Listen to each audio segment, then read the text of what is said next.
दर्शकबिन नमस्कार। Business plus television SD को प्रस्तुति अर्थ संवादमा स्वागत छ। अर्थ संवादमा हामी अर्थतन्त्रसँग जोडिएका विभिन्न विषयवस्तुहरूमा केन्द्रित रहेर छलफल गर्ने गर्दछौँ। विशेष गरी अहिले नेपालीहरूको महान पर्व, दोस्रो महान पर्व भनौँ यसलाई, तिहार नजिकिँदैछ र तिहार लक्षित अहिले विशेष गरी तिहारमा चाहिँ झिलिमिली बत्तीहरू र फुलहरूको चाहिँ धेरै खपत हुने गरेको छ। आज हामी फुलमै केन्द्रित हुनेछौँ, किनभने तिहार भन्ने बित्तिकै झिलिमिली फुलहरूको पर्व भनेर पनि बुझिने गरेको छ र विशेष गरी नेपाल चाहिँ अहिले करिब 90देखि 95% फुलमा आत्मनिर्भर भइसकेको भन्ने कुराहरू आइरहेको छ। तर पनि अझै पनि बाहिरी मुलुकहरूबाट फुल आयात गर्नुपर्ने बाध्यता यथावत नै छ। खासमा यसको खास कारण के हो? आत्मनिर्भर करिब 90-95% आत्मनिर्भर भइसक्दा पनि आयात गर्नुपर्ने बाध्यता किन भयो? र जुन किसानहरूले चाहिँ आफ्नो मूल्य पाउँदैनन्, उपभोक्ताहरू अर्कोतर्फ भने उपभोक्ताहरू ठगिरहेको कुराहरू पनि आउँछ। यसको कारणहरू के हो? र जुन यो व्यवसायहरूलाई, फुल पुष्प व्यवसायहरूलाई चाहिँ एउटा हेर्न भनेर एउटा सङ्गठन रहेको छ, फ्लोरिकल्चर एसोसिएसन, यो एसोसिएसन के गर्दैछ र यसको भावी योजनाहरू के कस्ता छन् भनेर आज हामी छलफल गर्नेछौँ। र छलफल गर्नका लागि यति बेला हामीसँग स्टुडियोमा उपस्थित हुनुहुन्छ फ्लोरिकल्चर एसोसिएसनका अध्यक्ष मेनबहादुर तामाङज्यू। सर, स्वागत छ यहाँलाई अर्थ संवादमा। जस्तै कि म सुरु गर्न चाहे, तपाईँहरूले अहिले पुष्प प्रदर्शनी, गोदावरी पुष्प प्रदर्शनी भनेर 14औं प्रदर्शनी अहिले सञ्चालन गरिराख्नु भएको छ जाउलाखेलको खेल मैदानमा, होइन? अहिले कस्तो चलिरहेको छ त्यहाँको व्यवसाय? जाउलाखेलको जुन प्रदर्शनीको कुरा गर्नुभयो, हजुर, जाउलाखेलको प्रदर्शनीको कुरा गर्दाखेरि अलिकति विगतलाई पनि म जोड्छु। विगत 2053 सालदेखि हामीले चाहिँ यस्ता किसिमको गोदावरी फुलको प्रदर्शनी आयोजना गर्दै आइरहेका छौँ। 53 सालदेखि कन्टिन्यू हामीले 2062 सालसम्म वनस्पति विभागको आयोजनामा र हामी फ्लोरिकल्चर एसोसिएसन नेपाल सह-आयोजकको रूपमा रहेर हामीले चाहिँ गोदावरी फुलको प्रदर्शनी मेला सञ्चालन गरेका थियौँ।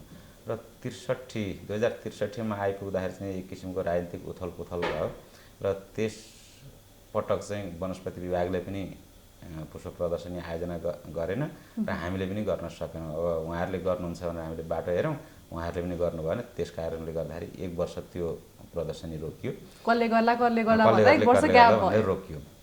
र 2064देखि चाहिँ हामीले कृषि विभाग, कृषि विकास मन्त्रालयको कृषि विभाग अन्तर्गत चाहिँ उहाँहरूको केही आर्थिक सहयोगमा हामीले चाहिँ आफैले आयोजना गर्न थाल्यौँ। सानो सहयोग रहन्थ्यो, त्यो 1-1.5 लाख रुपियाँ कति पैसा दिनुहुन्थ्यो उहाँहरूले। हामीले आफैले आयोजना गर्न थाल्यौँ र अहिलेसम्म कन्टिन्यू रूपमा चाहिँ हामीले मेलाको आयोजना गऱ्यौँ। कहिले कृषि विभाग, कहिले वनस्पति विभाग, किन त्यसरी भयो भन्ने क्वेसन पनि आउला यहाँको। त्यो चाहिँ रोचक कुरा छ। हामीलाई वनले पनि हेर्दैन थियो, कृषिले पनि हेर्दैन थियो कि हामी तपाईहरु कसैको बीचमा पर्नु हुँदैन। हामीलाई वनले भन्थ्यो तपाईहरु कृषि मन्त्रालय अन्तर्गत कृषि मन्त्रालयले हेर्नुपर्छ भन्नुहुन्थ्यो। कृषि मन्त्रालय होइन, तपाईहरु त वन मन्त्रालयले हेर्ने हो भन्नुहुन्थ्यो। हामी चाहिँ बीचमा थियौँ। हामी चाहिँ टुरो जस्तो, कसैले पनि अपनत्व नलिने त्यस्तो अवस्थामा चाहिँ गुज्रिरहेका थियौँ। पछि धेरै पछि चाहिँ 64देखि भनौँ न, 2064देखि चाहिँ होइन ल ठिक छ, हामी कृषि मन्त्रालय अन्तर्गत नै चाहिँ हामीले नै हेर्नुपर्छ फ्लोरिकल्चर व्यवसायलाई भनेर चाहिँ उहाँहरूले कृषि मन्त्रालय अन्तर्गत राखिदिनु हो। त्यो एउटा खुसीको पाटो। र त्योभन्दा पछाडि हामीले कन्टिन्यू रूपमा चाहिँ कृषि विभागको हामीलाई 4-5 वर्ष रह्यो सहयोग। त्योभन्दा पछाडि हामी आफै आयोजक रहेर मेला कन्टिन्यू रूपमा गऱ्यौँ, गोदावरी फुलको प्रदर्शनी। त्यो बिचमा पनि कृषि मन्त्रालयकै सहयोगमा नै हो हामीले कार्यक्रम सञ्चालन गरेको चाहिँ। कृषि मन्त्रालयको सहयोग चाहिँ हामीलाई कन्टिन्यू रूपमा 2074सम्म रह्यो। अहिले चाहिँ छैन त्यो। म जाँदैछु 2074सम्म चाहिँ हामीले पुष्प प्रवर्धन नीति कार्यान्वयन गर्दाखेरि 2074सम्म हामीले प्रवर्धनको शीर्षकमा चाहिँ मेला प्रदर्शनीको शीर्षकमा हामीले चाहिँ रकम खर्च गरेर चाहिँ हामीले राष्ट्रिय अन्तर्राष्ट्रिय मेला र अन्तर्राष्ट्रिय मेला पनि गऱ्यौँ। हामीले 3वटा अहिलेसम्म अन्तर्राष्ट्रिय मेला पनि सम्पन्न गरिसकेका छौँ। र अहिले चाहिँ हाम्रो यो जुन गोदावरी मेलाको कुरा छ, गोदावरी मेलामा अहिले पनि अन्योलता नै छ। फेरि हामी पनि त्यस्तै अन्योलताको बिचमा छौँ अहिले। यो बारम्बार अन्यलता आउनु होइन, तपाईहरुलाई कसैले आफ्नो हुन्छ नि अन्डरमा राखेर अगाडि बढाउन नसक्नुको चाहिँ यो रिजन चाहिँ के हो होइन, पुष्प प्रवर्धन नीति सरकारले 2069 मा स्वीकृत गर्यो र 71 देखि कार्यान्वयनमा ल्यायो। हामीले कार्यान्वयन गर्यौं, 74 सम्म गर्यौं। 74 मा देश संघीयतामा गयो। देश संघीयतामा गइसके पछाडि कृषि मन्त्रालयले, कृषि विकास मन्त्रालयले, अहिलेको कृषि तथा पशुपक्षी विकास मन्त्रालय, त्यति बेला कृषि विकास मन्त्रालय मात्रै थियो। तपाईहरु प्रदेशले पनि हेर्नुपर्छ, तपाईहरुलाई स्थानीय तहले पनि हेर्नुपर्छ, हामी संघले मात्रै हेर्नु सक्दैनौं भनेर चाहिँ उहाँहरु उता पन्सिने। उता प्रदेशमा जाँदाखेरि होइन, नीतिले त के अरे संघले नै हेर्ने हो भन्ने उता प्रदेश पन्सिने। त्यो भएर 74 देखि चाहिँ अहिले चाहिँ पुष्प प्रवर्धन नीति चाहिँ अहिले कार्यान्वयन नभएको अवस्था छ र तैपनि हामीले प्रदेश मन्त्रालयमा चाहिँ पहल गरेर वार्षिक रूपमा चाहिँ केही न केही चाहिँ फ्लोरिकल्चरलाई चाहिँ के अरे प्रमोसनको लागि चाहिँ अलिकति कार्यक्रम राखिदिनुस् भनेर हामीले अनुरोध गरे पछाडि यो अहिलेको सञ्चालन भइरहेको मेलालाई 4,85,500 रुपैयाँ चाहिँ मैले अस्ति 11 गते मात्रै मैले सम्झौता गरेर आएँ। प्रदेशको भूमि व्यवस्था कृषि तथा सहकारी मन्त्रालय अन्तर्गतको पुष्प विकास केन्द्र भन्ने निकाय छ यो गोदावरीमा, उहाँहरुसँग चाहिँ समन्वय गरेर उहाँहरु मार्फत चाहिँ हामीले 4,85,500 रुपैयाँ पैसा चाहिँ हामीलाई यो प्राप्त हुँदैछ। र यो मेलाको खर्च चाहिँ कति हुन्छ भनेदेखि सबै टोटल गर्दाखेरि 16 लाखको हाराहारी खर्च हुन्छ। हजुर। 8 लाख रुपैयाँ जति हामीले स्टल भाडाबाट उठाउँछौँ। हजुर। र अझै पनि हामीले चाहिँ एसोसिएसन आफू चाहिँ घाटामा मेला सञ्चालन गरिरहेको अवस्था छ। भनेपछि 44 वटा लगभग व्यवसायकै हिसाबमा सञ्चालन गरेको त 44 वटा स्टलहरू राखिएको छ त्यो प्रदर्शनीमा। त्यहाँबाट तपाईहरुले 8 लाख जति रकम उठाउने प्लानिङ गरिराख्नु भएको छ। 8,80,000 जति उठ्ला के अरे 44 वटा स्टलबाट हामीले एउटा स्टलको 20,000 प्रति स्टल 20,000 शुल्क लिएका छौँ। हजुर हजुर। अब तपाईहरु अझै पनि घाटामा छु भन्नुहुन्छ। यो जस्तै कि मैले एउटा कुरा के जोड्न चाहे भने आयल निगमको एउटा भन्न चाहे यहाँ हरेक महिनै पछि भनौँ न, महिनै पछि तपाईको मूल्य समायोजन गरेर पेट्रोलको डिजलको मूल्यहरू बढाइरहेको छ, त्यही पनि घाटामा छ भन्छ। फ्लोरिकल्चर एसोसिएसन पनि यस्तै तालमा आउको जस्तो देखियो नि त। यहाँ त फेरि सबैजना घाटामा छ भने होइन, मैले भन्न खोजेको पुष्प व्यवसाय घाटामा छ भन्न खोजेको होइन। किनभने हामीले पुष्प व्यवसायको प्रवर्धन गर्नको लागि यस्ता किसिमको मेला प्रदर्शनीहरूको आयोजना गर्दै आइरहेको, अलिकति यहाँले बुझ्नमा फरक भयो। यस्ता किसिमको मेला प्रदर्शनी हामीले 2051 सालदेखि, राष्ट्रिय स्तरको मेला हामीले 2051 सालदेखि आयोजना गरेको। यो गोदावरी फुलको मेला चाहिँ 2053 सालदेखि आयोजना गरेको। र हाम्रो व्यवसाय घाटामा छ भन्न मैले खोजे होइन। के अरे हाम्रो व्यवसायको प्रवर्धन गर्नको लागि हामीले यस्ता किसिमका कार्यक्रमहरू सञ्चालन गर्दाखेरि कुनै कार्यक्रममा हामीलाई घाटा हुन्छ, कुनै कार्यक्रममा हामीलाई नाफा हुन्छ। त्यो नाफाको पैसा ल्याएर हामी यो घाटा पूर्ति गर्छौँ। अहिलेको मेला चाहिँ हामीलाई चाहिँ के अरे ठुलो सहयोग छैन, कसैको पनि सरकारले ठुलो सहयोग गरेका छैन। हामी आफ्नै आन्तरिक स्रोतबाटै यो मेला सञ्चालन गर्दैछौँ र यो मेलामा चाहिँ केही घाटा छ भन्न मात्रै मैले खोजे हो। त्यस्तो व्यवसाय नै घाटामा छ भन्न खोजेको हो। हजुर हजुर। एक हिसाबमा भन्नुपर्दा तपाईले अब व्यवसायको घाटा भन्दा पनि अहिले कस्तो छ भन्दाखेरि तपाईहरु भनिराख्नु भएको छ हामी नेपाल, विशेष गरी नेपाल चाहिँ करिब 90 देखि 95% सम्म चाहिँ आत्मनिर्भर भइसकेको अवस्था छ। फुल व्यवसायमा भनौँ न, फुल खेतीमा चाहिँ आत्मनिर्भर भइसक्यो भनेर भनिराख्दा पनि अझै पनि छिमेकी मुलुकहरूबाट, अन्य मुलुकहरूबाट चाहिँ फुल आयात गर्नुपर्ने बाध्यता छ। विशेष गरी चाडपर्वमा हामीले कहिले पनि त्यो माग नै धान्न सक्दैनौँ। हरेक वर्ष यो समस्या आउँछ, हरेक वर्ष हामी माग धान्न सक्दैनौँ। हजुर। हैन, तर पनि यसलाई सम्बोधन किन गरिएन?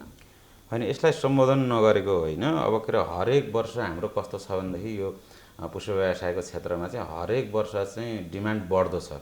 हरेक वर्ष 10 देखि 15 अझै 20% सम्म पनि डिमान्ड बढ्दो छ। त्यो डिमान्ड फुलफिल गर्न पनि हामीले चाहिँ के अरे उत्पादन त बढाउनु आवश्यकै छ। हामीले हरेक वर्ष उत्पादन बढाइरहेको नै छौँ। तर विशेष चाडपर्वमा चाहिँ के हुन्छ भन्दाखेरि तिहार 5 दिनको लागि यहाँ चाहिँ मालाको चाहिँ एकदमै बेसरी डिमान्ड हुन्छ, बढी मालाको डिमान्ड हुन्छ।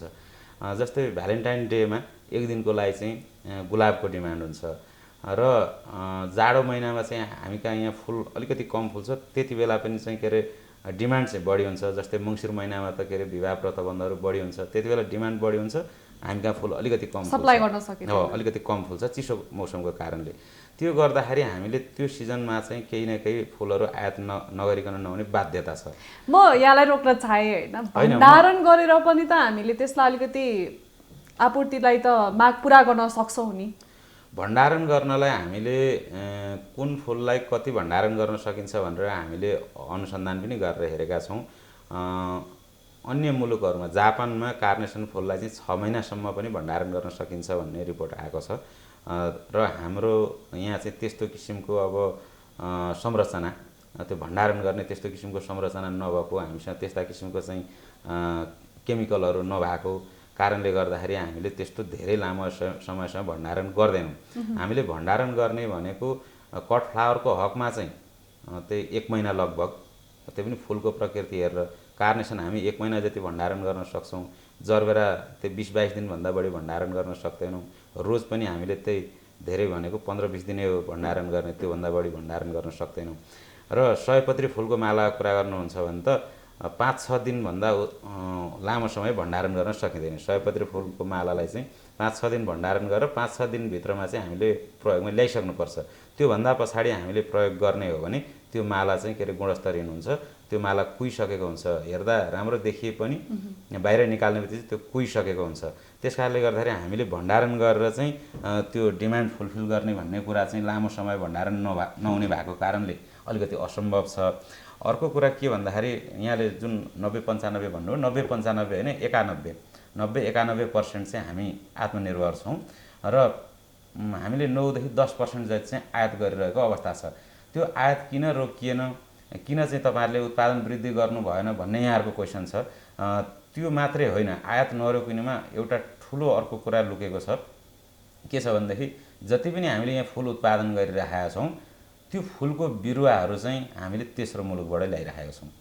हामीसँग चाहिँ के अरे यहाँ त्यो फुलको बिरुवाहरू त्यसको स्रोतहरू कुनै पनि छैन र यहाँ फुलको विषयमा अध्ययन अनुसन्धान पनि भएको छैन। एकदम कम अध्ययन अनुसन्धान छ। गर्ने भनेको अध्ययन अनुसन्धान गरेकै हामीले। अब हजुरले भन्नुभयो हामी 53 सालदेखि लगातार यो व्यावसायिक क्षेत्रमा छौँ, यो क्षेत्रमा लागि परेका छौँ। 53 सालदेखि 78 सालसम्म आइसक्दा पनि हामी बिरुवामै अरू देशहरूमा, अरू मुलुकहरूमा निर्भर हुनु परेको छ भने म जोड्दैछु यहाँलाई। त्यो चाहिँ माउबोट हो है हाम्रो। मैले जुन के अरे कट फ्लावरको कुरा गर्दैछु। कट फ्लावर हाम्रो चाहिँ सेक्टर वाइज खेती हुन्छ।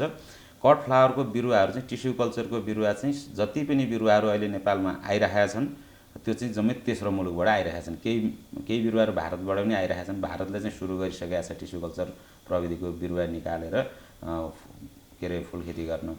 अब हामी कहाँ चाहिँ अहिलेसम्म कुनै पनि टिस्यु कल्चर ल्याबले फुलको बिरुवाहरू उत्पादन गरेको छैन र फुलको बिरुवा उत्पादन गर्दैमा पनि हुँदैन। फुलको बिरुवा उत्पादन गरेर त्यसको परीक्षण हुनुपर्छ। 3-4 वर्षसम्म चाहिँ हामीले चाहिँ परीक्षण हेरेर यदि टिस्यु कल्चरबाट चाहिँ कसैले चाहिँ फुलको बिरुवा उत्पादन गर्नुहुन्छ भने हाम्रो नेपालको हावापानीलाई हुने खालको बिरुवा हो होइन, निस्किएन, त्यसलाई चाहिँ परीक्षण गरेर लामो समय पछाडि मात्रै, यो चाहिँ प्रोसेस लामो छ, धेरै समय पछाडि मात्रै चाहिँ हामीले प्रयोगमा ल्याउन सक्छौँ, उत्पादन गर्न सक्छौँ त्यो बिरुवाबाट। यो काम गर्ने भनेको चाहिँ हामी व्यवसायले होइन, हामी चाहिँ फुल फुलाउने हो। यो काम चाहिँ सरकारले, यो अध्ययन अनुसन्धानको काम चाहिँ सरकारले पहल गरिराख्नु भएको छ त। तपाईँले पहल, मैले जस्तै अघि भने 53 सालदेखि 78 सालसम्म आइसक्दा हामी प्रब्लम मात्र देखाइरहेछौँ, समस्या मात्र देखाइरहेछौँ। म जोड्छु, त्यहाँ पनि म आउँछु, म जोड्छु। त्यो बिरुवा चाहिँ हाम्रो सबै बिरुवा अहिलेसम्म आयात भइरहेछ। हामीले मात्रै होइन, भारतले पनि आयात गर्छ यो बिरुवा चाहिँ, चाइनाले पनि आयात गर्छ, अरू कन्ट्रीमा पनि आयात हुन्छ यो बिरुवाहरू चाहिँ। सबै कन्ट्रीमा चाहिँ यस्तो किसिमको बिरुवाहरू, नयाँ जातको बिरुवाहरू चाहिँ सबै कन्ट्रीले उत्पादन गर्न सक्दैन। फेरि हरेक वर्ष नयाँ भेराइटी आइरहेको हुन्छ, नयाँ कलर आइरहेको हुन्छ। त्यो भएर त्यो चाहिँ आयात सधैँभरि भइरहेको कारण एउटा त्यो हो। र अर्को कुरा, जति पनि यहाँले चाहिँ जावलाखेल खेल मैदानमा अहिले चाहिँ प्रदर्शित फुल बिरुवाहरू, फुलेका फुलहरू देख्नुभयो, त्यो सिजनल फुलको बिउको हकमा सिजनल फुलको बिउ चाहिँ 80% बिउ चाहिँ जापान, थाइल्यान्ड, अमेरिका, नेदरल्यान्डबाट चाहिँ आयात हुन्छ। र हाम्रो नेपालमा मात्र होइन, विश्वको अधिकांश मुलुकमा उहाँहरूले नै सप्लाई दिने हो। त्यही कम्पनीहरूको बिउ चाहिँ अहिले विश्वभरि चाहिँ बिक्री हुने हो। र त्यो आयात चाहिँ नरोकिएको कारणले र विशेष चाडपर्वमा चाहिँ के अरे मैले अलिकति अघि छुट्याएँ भन्नलाई, एउटा सयपत्रीको बोटले हाम्रो चाहिँ लगातार 3 महिनासम्म चाहिँ उत्पादन दिन्छ। हामीले हाम्रो मार्केट सानो छ, तिहार 5 दिनलाई लक्षित गरेर चाहिँ हामीले सयपत्री फुल फुलायौँ भने 2 महिना 5 दिन हामीले बजार अन्त खोज्नु पर्ने हुन्छ। 2 महिना 5 दिन हामीले चाहिँ के अरे अन्त बेच्न नसक्नु भने त त्यो त उत्पादकको व्यवसायीको त लस हो। त्यो लस त ठुलो लस हुन्छ। त्यस हिसाबले बरु थोरै नपुग फुल चाहिँ छिमेकी मुलुकबाट चाहिँ आयात गर्ने र अरू सामान्य अवस्थामा चाहिँ हाम्रो यहाँको आन्तरिक उत्पादनले धान्ने गरी चाहिँ त्यसरी हामीले अहिलेसम्म चाहिँ उत्पादन गरिरहेको अवस्था त्यो हो। र मैले अघि भन्दै थिएँ त्यो सिड जुन बिउ हाइब्रिड फुलको बिउहरू र के अरे टिस्यु कल्चरको बिरुवाहरूको आयात रोक्नको लागि चाहिँ हामी निजी क्षेत्रले मात्रै सम्भव छैन। किनभने यसमा ठुलो लगानी छ, अरबौँको लगानी हुन्छ। यसमा चाहिँ अध्ययन अनुसन्धानको खाँचो छ। सरकारले चाहिँ यो अध्ययन अनुसन्धान गर्नुपर्छ। सरकारले चाहिँ टिस्यु कल्चर ल्याबहरू स्थापना गर्नुपर्छ र नयाँ भेराइटीको चाहिँ के अरे उत्पादन ल्याउनको लागि त हामी व्यवसायबाट त सम्भव छैन। हामीसँग पुष्प विज्ञ छैनन्। सबैभन्दा मुख्य कुरा एउटा ठुलो हामीले चाहिँ के अरे अरबौँ लगानी गरेर एउटा पुष्प उद्योग खोल्ने हो भने सुरुमै हाम्रो सुरुमै चाहिँ 80% भन्दा बढी चाहिँ हाम्रो लगानी चाहिँ बाहिरिन्छ, के अरे विदेश जान्छ। किनभने हामीसँग संरचनाहरू जति पनि फुललाई चाहिने संरचना ग्रिन हाउस स्ट्रक्चरहरू चाहिँ नेपालमा छैन। बनाउन भर्खर साथीहरूले सुरु गर्नुभएको छ, तर ठुलो स्केलको चाहिँ गर्ने हो भने हामीले विदेशबाटै आयात गर्नुपर्ने अवस्था छ। र हामीसँग पुष्प विज्ञहरू एकजना पनि हुनुहुन्न अहिलेसम्म। पुष्प विज्ञ नहुँदाखेरि हामीले विज्ञ पनि बाहिरबाट हायर गर्नुपर्ने हुन्छ। जस्तो कि विज्ञको कुरा आउँछ, कुनै क्षेत्रमा धान विज्ञको कुरा गरौँ, धान विज्ञहरू कति हुनुहुन्छ तर त्यसलाई युटिलाइज उहाँहरूलाई चाहिँ ठाउँ दिएको पाइँदैन। उहाँहरू चाहिँ हामीलाई ठाउँ दिएन, हाम्रो महत्त्व बुझेन सरकारले भन्ने कुरा आउँछ। कतै तपाईँहरू विज्ञ खोजिरहनु भएको छ तर पाइराख्नु भएको छैन। म यहाँलाई के भन्छु भनेदेखि अहिलेसम्म फ्लोरिकल्चर सेक्टरमा जति पनि अहिलेसम्म हाम्रो यो एक किसिमले हेर्दाखेरि मैले भन्न खोजेको यो सरकारको अलिकति कमजोरी पनि हो कि भएको ठाउँमा पनि युटिलाइज गर्न नसक्ने, नभएकोलाई कताबाट ल्याउन सकिन्छ अथवा कसरी मिलाउन सकिन्छ भनेर पनि अलिकति वास्ता नगर्ने। के भनेदेखि फ्लोरिकल्चर विषय चाहिँ नेपालमा एक त पढाइ नै भएको छैन। महेन्द्र रत्न क्याम्पस इलामले पढाउन सुरु गरेको थियो, तर त्यो चाहिँ के गरियो भन्दाखेरि पढाउन सुरु चाहिँ सरकारले गर्यो, तर त्यो जनशक्तिलाई उपयोग चाहिँ कहाँ गर्ने भन्ने कुरा चाहिँ सरकारको ध्यान गएन। त्यस हिसाबले अब हरेक वर्ष चाहिँ अब 40 जना विद्यार्थी उत्पादन हुने भयो, जनशक्ति उत्पादन हुने भयो। त्यही हिसाबले त हरेक वर्ष उनीहरूलाई युटिलाइज गर्न सकेन। हो, अब सरकारले त्यतातिर ध्यान दिएन। त्यो सरकारले किन ध्यान दिनु, कसरी ध्यान दिनु पर्थ्यो भनेदेखि त्यहाँ फ्लोरिकल्चर विषय पढाइसके पछाडि त्यहाँ त जनशक्ति त उत्पादन हुन्छ, त्यो जनशक्तिलाई कहाँ युटिलाइज गर्ने भन्ने कुरा सरकारले त्यति बेलै सुरुमै ध्यान दिएको भएदेखि फ्लोरिकल्चरको डेभलपमेन्ट त अहिले त राम्रै भइरहेको स्थिति छ। हामी निजी क्षेत्र एकल प्रयासले पनि, र यदि सरकारले चाहिँ हामीसँग हातमालो गर्न चाहेको हुन्थ्यो भनेदेखि सरकारले पुष्प विकास केन्द्र जुन अघि मैले भने यहाँलाई प्रदेश बागमती प्रदेश अन्तर्गत राखेको छ सरकारले यसलाई, तर त्यो पुष्प विकास केन्द्र होइन कि पुष्प विभाग चाहिँ हुनुपर्छ भनेर हामीले माग गरिरहेका छौँ। सङ्घीय सरकारमा पुष्प विभाग हुनुपर्छ, फ्लोरिकल्चर डिपार्टमेन्ट, र प्रदेश सरकारहरूमा चाहिँ जहाँ जहाँ सम्भावित फ्लोरिकल्चरको चाहिँ खेती गर्न सकिने र मार्केटिङ गर्न सकिने जहाँ जहाँ सम्भावित प्रदेशहरू छ त्यहाँ सकभर सातै प्रदेशमा नभए त्यहाँ चाहिँ पुष्प विकास केन्द्र चाहिँ त्यहाँ रहनुपर्छ भन्ने हाम्रो माग। त्यो भयो भनेदेखि हामीसँग के अरे उता फ्लोरिकल्चर पढेका जनशक्तिहरू त्यहाँ काम पाउने भए, सरकारले पनि काम लगाउने भयो, र बाँकी रहेका के अरे विज्ञहरू हामीले हायर गर्छौँ, र केही विज्ञहरू विदेश पनि जानु होला। अहिले अरू विज्ञ पनि विदेशतिर गइरहेको अवस्था छ। केही विज्ञहरू उद्यममा लाग्नुहुन्छ, पुष्प उद्यममा लाग्नुहुन्छ। त्यो हुँदाखेरि त फ्लोरिकल्चरको विकास त सम्भव छ नि, तर सरकारले अलिकति त्यसरी ध्यान दिनुपर्छ भन्ने सरकारको भिजन अलिकति क्लियर भएन। सरकारको भिजन अलिकति क्लियर नभएको कारणले गर्दाखेरि त्यो पढाइ चाहिँ अहिले रोकिएको भन्ने मैले सुनेको छु। तर हामीले अब के अरे पुष्प प्रवर्धन नीति 2069 स्वीकृत भएको यहाँहरूलाई जानकारी नहुन सक्छ। 2069 सालमा पुष्प प्रवर्धन नीति स्वीकृत भएको छ।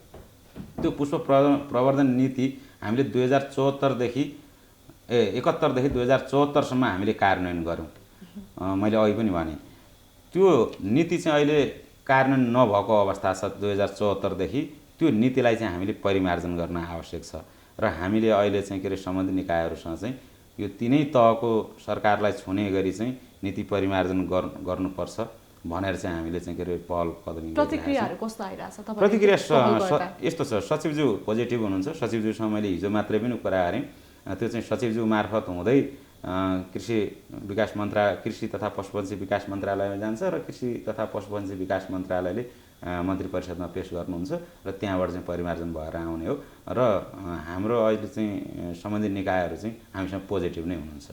सर, जस्तो कि फुल भनेर हामीले विशेष गरी नेपालमा चाहिँ अलिकति धार्मिक हिसाबले मात्र लियौँ कि होइन, जस्तो कि यो चाहिँ फुलहरू चाहिँ पूजाआजा गर्नको लागि अथवा धार्मिक कुराहरूको लागि मात्र हामीले प्रयोग गरेको, त्यसलाई हामीले अलिकति आधुनिकीकरण ल्याउन सकेनौँ कि?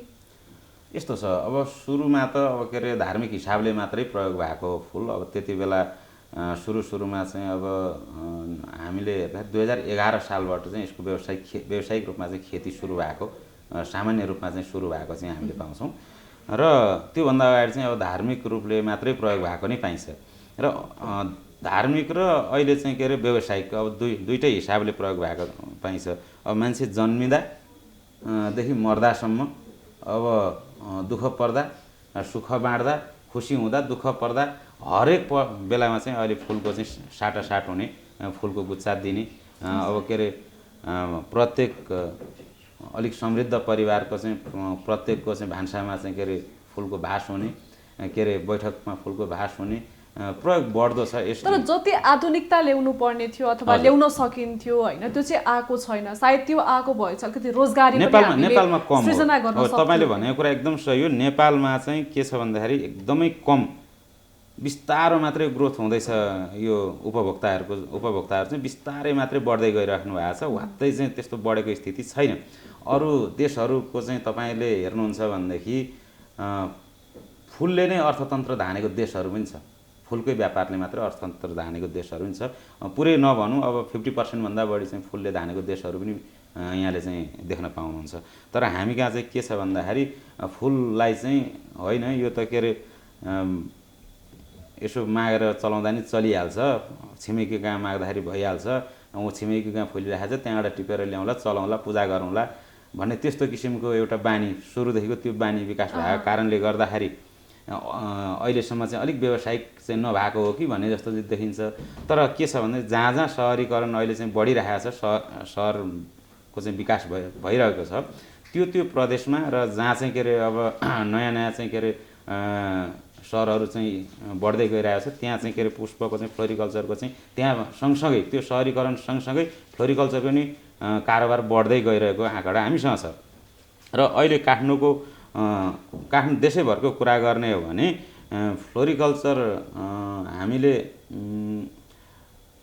गत यो कोभिडभन्दा 3 वर्ष अगाडिको तथ्याङ्क तपाईँलाई भन्नुपर्दाखेरि मैले हाम्रो देशैभरको कारोबारको तथ्याङ्क चाहिँ 2 अर्ब 42 करोडसम्मको हाम्रो चाहिँ कारोबारको तथ्याङ्क छ। त्यसलाई व्यवसायीकरण नभएको, बिजनेस नभएको भन्न मिल्दैन। हाम्रो लगानी भनेको 6.5 अर्बको हाराहारी लगानी। तर त्यतिमै त सन्तुष्ट भएर हामी बसेका छैनौँ। हामी सन्तुष्ट भएर बसेका छैनौँ। हामीले चाहिँ सम्बन्धित निकायहरूलाई चाहिँ के अरे एकदमै ध्यानाकर्षण गराइरहेको अवस्था छ र सबैभन्दा पहिला चाहिँ हामीले पुष्प प्रवर्धन नीति परिमार्जन गर्न आवश्यक छ र तिनै तहको सरकारले हामीलाई केही न केही राहत दिनुभयो भनेदेखि, राहत भन्दा पनि हामीलाई अलिकति अपनत्व, उहाँहरूले अपनत्व लिइदिनु भयो भनेदेखि मात्र पनि हामीले धेरै कुराहरू गर्न सक्छौँ। अब जस्तो कि तपाईँहरूले सरकारले यो गर्दैन, हाम्रो नीतिहरू यो हेर्दैन भन्ने कुरा गरिराख्दाखेरि किसानहरूलाई अथवा भनौँ पुष्प व्यवसायहरूलाई मलको खाँचो पर्छ, बिरुवाको खाँचो पर्छ, समयमा खासमा हामीले अहिले जुन यो तिहारलाई हामीले हाम्रो आपूर्ति भर्न सकेका छैनौँ, दिन सकेका छैनौँ, माग धान्न सकेका छैनौँ जुन बजारको, त्यो एक पक्षले हेर्दाखेरि त तपाईँको मलको अभावले बिरुवाको समयमा चाहिँ बिरुवा नपाएर पनि हुनसक्छ होइन। एसोसिएसन चाहिँ हामी पुष्प व्यवसायहरूलाई हेर्छौँ, उनीहरूको समस्याहरूलाई चाहिँ सम्बोधन गर्छौँ भनेर स्थापित भएको एउटा अर्गनाइजेसन हो नि त। तर त्यसलाई अलिकति सम्बोधन नगरेको जस्तो देखिन्छ नि त यो हिसाबले त होइन। हामीले सम्बोधन नगरेको होइन, अहिलेसम्म जति पनि अलिकति सिरियस नभएको त होइन देखिन्छ। जति पनि अहिलेसम्म पुष्पको विकास भएको छ, पुष्पको चाहिँ के अरे यहाँसम्म चाहिँ आइपुगेको छ, यो अवस्थासम्म आइपुगेको छ, यो निजी क्षेत्र एकल हाम्रो प्रयासले मात्रै, फ्लोरिकल्चर एसोसिएसनको प्रयासले मात्रै यो सम्भव भएको हो। अहिलेसम्म मैले यहाँलाई भने राष्ट्रिय अन्तर्राष्ट्रिय स्तरको चाहिँ मेला चाहिँ 51 सालदेखि हामीले गरेर चाहिँ पुष्प व्यवसायको चाहिँ विकास विस्तार र प्रवर्धनमा चाहिँ सहयोग पुर्यायौँ। त्यो हामीले चाहिँ के अरे व्यवसाय विकासको लागि गरेको हो, त्यो एसोसिएसनको लागि हामीले गरे होइन। र अर्को कुरा के भन्दाखेरि नेपाल सरकारसँग चाहिँ पुष्पको एउटा नीति चाहिन्छ भनेर पहल गरेको एसोसिएसनले हो। नेपाल सरकारले चाहिँ आवश्यक ठानेर उहाँहरूले चाहिँ त्यत्तिकै पुष्प प्रवर्धन नीति स्वीकृत गराएर चाहिँ हामीलाई दिनुभएको होइन, उहाँहरूले त्यसरी चाहिँ गरिदिनु भएको होइन। हामीले 2064 सालदेखि कन्टिन्यू रूपमा कृषि विकास मन्त्रालयमा चाहिँ प्रेसर दिँदा होइन त्यो कुरा छुट्टै हो। मैले जोड्न खोजेको चाहिँ जस्तै कि तपाईँहरू त व्यवसायहरूको चाहिँ अलिकति समस्यालाई हामी सम्बोधन गर्छौँ, उनीहरूलाई चाहिँ राम्रोसँग व्यवस्थित गर्छौँ भनेर साबित हुनु, त्यो गर्दाखेरि चाहिँ उनीहरूलाई मलको अभाव हुने, बिरुवाको अभाव हुने, बजारीकरणको म भन्दैछु यहाँलाई हामीले त्यसरी चाहिँ के अरे पुष्प प्रवर्धन नीति चाहिँ 2069 सालमा ल्याएर चाहिँ बल्ल बल्ल स्वीकृत भयो।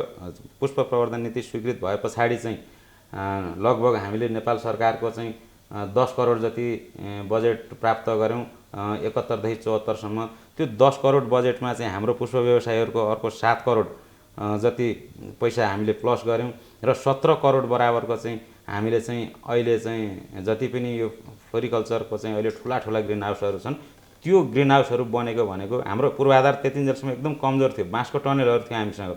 हामीलाई चाहिँ विज्ञहरूले विदेशबाट हामीले झिकाएर चाहिँ के अरे तालिमहरू पनि दिने गरेका छौँ व्यवसायलाई, विज्ञ झिकाएर। उहाँहरूले चाहिँ तिमीहरूको चाहिँ संरचना एकदम कमजोर छ, त्यो संरचना चाहिँ चेन्ज गर पहिला भनेर चाहिँ उहाँहरूले हामीलाई सुझाव दिइरहनु भएको थियो। हामीले सबभन्दा पहिला त्यो संरचना चेन्ज गऱ्यौँ। अहिले अधिकांश सम्पूर्ण पुष्प व्यवसायीहरू कहाँ तपाईँहरू जानुहुन्छ भनेदेखि कुनै पनि एउटा पनि बाँसको टनल तपाईँहरूले पाउनुहुन्न, बाँसको ग्रिन हाउस भेटाउनुहुन्न। ठुला ग्रिन हाउस जिआई पाइपद्वारा निर्मित, त्यो पनि आयातितै। त्यति बेला नेपालमा ग्रिन हाउसको चाहिँ कुनै पनि कम्पनी थिएन। हामीले नजिकको बजार भारतबाट चाहिँ एकदम टेन्डर प्रक्रिया मार्फतै खरिद गरेर ल्याएर चाहिँ हामीले व्यवसायहरूलाई चाहिँ ग्रिन हाउस जोड्यौँ। र मलको अभावको कुरा गर्नुभयो यहाँले, बिउको अभावको कुरा गर्नुभयो, हामीले त्यो कुनै पनि त्यस्तो किसिमको कुनै पनि अभाव हुन दिएका छैनौँ। हामीले हाम्रो सदस्य साथीहरू चाहिँ मल बेच्ने पनि सदस्य हुनुहुन्छ, बिउ बेच्ने पनि सदस्य हुनुहुन्छ र फुल बेच्ने पनि सदस्य हुनुहुन्छ, फुल खेती गर्ने पनि सदस्य हुनुहुन्छ। हाम्रो त्यस्तो खालको छाता सङ्गठन छ र ल्यान्डस्केप गर्ने पनि हाम्रो सदस्य हुनुहुन्छ। सबै किसिमका हाम्रो जति पनि फुल उत्पादन गर्ने पनि हुनुहुन्छ, नर्सरीको पनि हुनुहुन्छ, सबै सेक्टरका साथीहरू चाहिँ हाम्रो सदस्यहरू हुनुहुन्छ।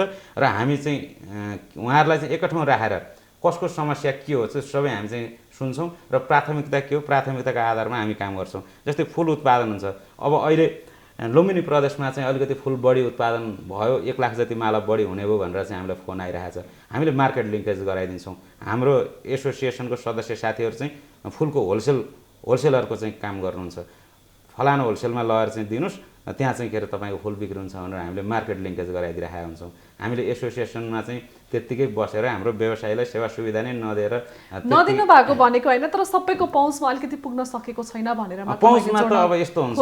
पहुँचमा पुग्न चाहिँ के हुन्छ भनेदेखि हाम्रोमा अब स्थिर सरकार छैन। एक के अरे 6 महिनामा चाहिँ सरकार परिवर्तन हुने, अनि के अरे सचिवज्यूहरूको पनि चाहिँ के अरे 6 महिना वर्ष दिनमा चाहिँ सरुवा हुने, बढुवा हुने, हरेक कुराले गर्दाखेरि जसरी हेर्दा पनि सबैको पहुँचमा नपुग्दाखेरि त कसैले राहत पाए, कसै त मर्कामा छन् नि त भन्ने कुराहरू हो। केही व्यवसायहरू राहत पाउनबाट चाहिँ अब राहत भन्दा नि अनुदान पाउनबाट चाहिँ अझै पनि अब नयाँ अहिले आउनु भएको 74 भन्दा पछाडि थपिनु भएको हाम्रो व्यवसायीहरूले चाहिँ कुनै पनि किसिमको त्यस्तो किसिमको चाहिँ राहत, त्यस्तो किसिमको अनुदानहरू नपाइरहेको अवस्था छ। यसलाई चाहिँ हामी चाहिँ अब पहल गरिरहेका छौँ। मेरो कार्यकाल पनि भर्खरै हो सुरुवात भएको। म अध्यक्ष भएर आएको चाहिँ आज 1 महिना 14 दिन मात्रै, 1 महिना 14 दिन मात्रै हुँदैछ। तर म अध्यक्ष भयो नि म यो व्यवसायसँग चाहिँ नयाँ मान्छे चाहिँ होइन, म लामो समयदेखि चाहिँ लामो समयदेखि एसोसिएसनमा रहेर चाहिँ काम गरेको मान्छे। 16 वर्ष एसोसिएसनमा काम गरेको अनुभव छ मसँग।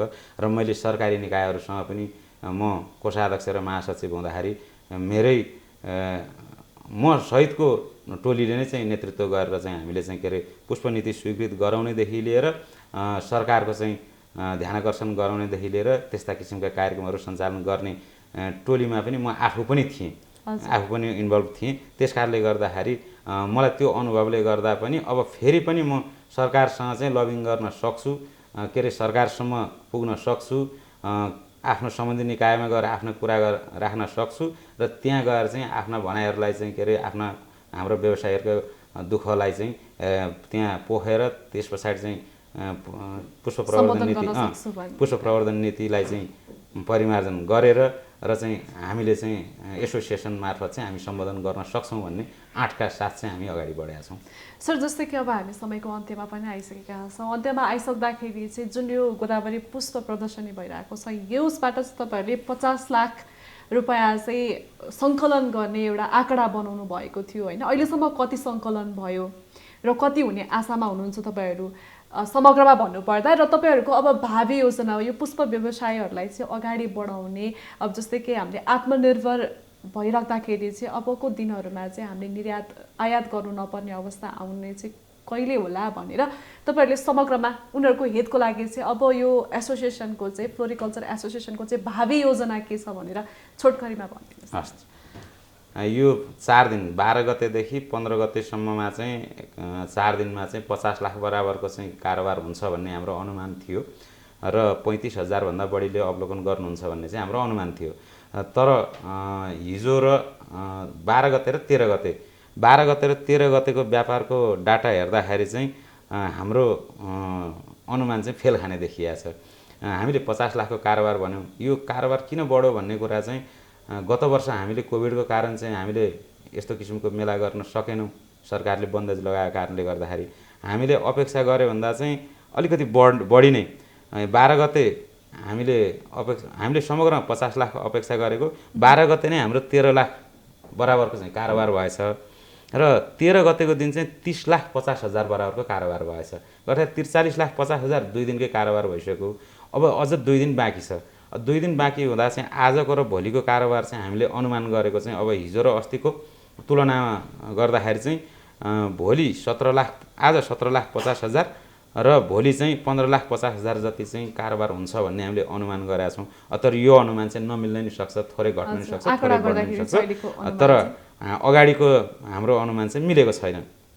र भनेपछि जुन तपाईँहरूले अनुमान गर्नुभएको थियो 50 लाख भन्दा त्योभन्दा बढी नै हुने भयो, 75 लाख भन्दा बढी चाहिँ कारोबार हुने चाहिँ अहिले चाहिँ देखियो। हिजो र अस्तिको 12 गते र 13 गतेको कारोबार हेर्दाखेरि चाहिँ त्यो देखियो। र अब पुष्प व्यवसायहरूलाई चाहिँ अब अगाडि बढाउनको लागि चाहिँ भावी योजनाको विषयमा चाहिँ हाम्रो के छ भन्दाखेरि मैले धेरै कुराहरू त योभन्दा अगाडि नै भनिसकेँ यहाँलाई। तर हाम्रो अब विशेष पहल चाहिँ के हुनेछ भनेदेखि सबैभन्दा पहिला मैले अघि नै भनेकै कुरा दोहोऱ्याउँछु, पुष्प प्रवर्धन नीति नै हो मुख्य चाहिँ। पुष्प प्रवर्धन नीतिलाई हामीले परिमार्जन गरिसके पश्चात अरू कुराहरू त्यसैमा समेटिएर आउँछन्। पुष्प प्रवर्धन नीति हामी परिमार्जन गर्दाखेरि विश्वविद्यालयलाई पनि छुने खालको, विश्वविद्यालयहरूले पुष्पको चाहिँ करिकुलम निर्माण गरेर पुष्पको चाहिँ के अरे फ्लोरिकल्चरको विषय चाहिँ पढाउने गरी त्यसरी हामी नीति परिमार्जन गर्छौँ। र यता मैले अघि भने प्रदेश, स्थानीय तह र सङ्घीय सरकार तिनै सरकारको चाहिँ अपनत्व हुने गरी चाहिँ हामी त्यसलाई चाहिँ परिमार्जन गर्छौँ।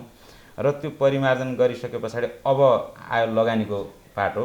लगानीको पाटोमा के छ भन्दाखेरि हाम्रै पहलमा मलाई लाग्छ अहिले गभर्नर महाप्रसाद अधिकारी हुनुहुन्छ, उहाँ डेपुटी गभर्नर हुँदाखेरि म त्यति बेला महासचिव थिएँ जस्तो लाग्छ। महासचिव र अध्यक्ष लगायतको हाम्रो टोली गएर चाहिँ केही न केही हामीलाई चाहिँ सहुलियत चाहियो भनेर हामीले चाहिँ के अरे उहाँ डेपुटी गभर्नर हुँदाखेरि चाहिँ हामीले प्रस्ताव लिएर गएका थियौँ। उहाँ डेपुटी गभर्नर हुँदाखेरि हामीलाई चाहिँ निर्यातमा 3% चाहिँ इन्सेन्टिभ दिने त्यो एउटा नेपाल सरकारले निर्णय गर्यो। उहाँको पालामा त्यो एउटा हामीले चाहिँ निर्णय गराएका थियौँ। र अहिले कृषिमा चाहिँ ब्याज अनुदानको कार्यक्रम छ। हामीले चाहिँ के अरे जुनसुकै ब्याङ्कबाट, वाणिज्य ब्याङ्कहरूबाट हामीले चाहिँ के अरे कृषि ऋण लियौँ भनेदेखि हामीलाई 5% ब्याज चाहिँ नेपाल सरकारले हामीलाई अनुदानको रूपमा दिन्छ। हामीले अहिले चाहिँ के अरे खल्तीबाट ब्याज तिर्ने भनेको 3% 4% मात्रै हो। अब यसलाई पनि हामी चाहिँ अझ बढाएर ब्याज अनुदान, त्यो पनि अहिलेको गभर्नर साहब चाहिँ त्यति बेला डेपुटी गभर्नर हुनुहुन्थ्यो, उहाँको पालामा चाहिँ उहाँले नै हामीले पहल गऱ्यौँ, उहाँले माथि लगेर अर्थ मन्त्रालयमा लगेर स्वीकृत गराइदिनु भयो। यस्ता किसिमको कार्यक्रमहरू चाहिँ हामीले विगतमा गरेका कामको विषयमा मैले भनेँ। अब हाम्रो चाहिँ योजना के हो भन्दाखेरि अहिले कोभिडले व्यवसायीहरू चाहिँ थिलथिलो अवस्थामा हुनुहुन्छ। व्यवसायीहरूको चाहिँ के अरे फार्ममा चाहिँ बोट मरेका छन्। कोभिडको बेला चाहिँ हामीलाई चाहिँ के अरे फार्मसम्म आवाजातको चाहिँ सुविधा भएन, त्यति बेला चाहिँ हाम्रो फार्ममा धेरै बिरुवाहरू मरेका छन्। अहिले थप लगानी गर्नुपर्ने आवश्यकता छ। थप लगानीको लागि चाहिँ ब्याङ्क वित्तीय संस्थाहरूसँग चाहिँ हामीले समन्वय गरिरहेको अवस्था छ। ब्याङ्क वित्तीय संस्थाहरूले चाहिँ बिना धितो हामीलाई चाहिँ के अरे 10 लाखसम्म चाहिँ के अरे अहिले लोन प्रवाह गर्ने पुष्प क्षेत्रमा भनेर चाहिँ हामीसँग प्रस्ताव लिएर पनि आइराख्नु भएको छ र हाम्रो व्यवसायीहरूसँग हामी छलफल गरिरहेछौँ। 10 लाखले पुग्दैन, 20 लाख रुपियाँ चाहिन्छ हामीलाई, हाम्रो चाहिँ व्यवसायमा ठुलो क्षति छ भनेर चाहिँ हामीले ब्याङ्क वित्तीय संस्थाहरूसँग कुराकानी अगाडि बढाइरहेका छौँ। र अब जति पनि अहिले क्षति छ त्यो क्षतिलाई चाहिँ हामीले पुरा गर्नको लागि चाहिँ हामीले चाहिँ धेरै योजनाहरू ल्याउनु पर्नेछ। हाम्रो पुरानै योजनाहरू पनि हाम्रो धेरै छन्। त्यो योजनाहरू पुरा गर्नको लागि पनि हामीले चाहिँ के अरे ठुलै कसरत गर्नुपर्ने देखिएको छ।